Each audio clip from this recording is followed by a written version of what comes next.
ಕಣ್ಣು ಉಜ್ಬೇಡ, ಕಣ್ಣು ಉಜ್ಬೇಡ. ಇದು ಆ ಕಡೆ ಕಾಲು ಮಾಡು.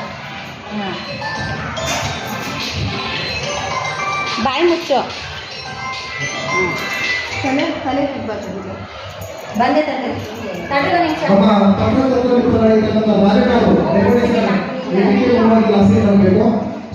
ಏನೇ ಪ್ರಾಬ್ಲಮ್ ಏನಾದರೂ ಇದೆಯಾ ಮಾತಾಜಿ? ಏನಾದ್ರು ಆಲ್ಟರ್ನೇಟ್ ಮಾಡಿದ್ರು ನೋಡಿ ಮಾತಾಜಿ. ಸ್ವಲ್ಪ ಪ್ರೆಸೆಂಟ್ ನೀಟಾಗಿ ಮಾಡಿಬಿಟ್ರೆ ಸಾಕು ಅಷ್ಟೇ, ಅದೇ ನನಗೆ ಬೇಕಾಗಿರೋದು. ಅಲ್ಲಿ ಸ್ಮೈಲ್ ಮಾಡೋದು ಮಾಡಲ್ಲ. ಅಲ್ಲಿ ಫ್ರಂಟಲ್ಲಿ ನೋಡಬೇಕು. ಹಾಗೆಲ್ಲ ಮಾಡಬೇಡ, ಸುಮ್ಮನೆ ನಿಂತ್ಕೊ ಹಿಂಗೆ.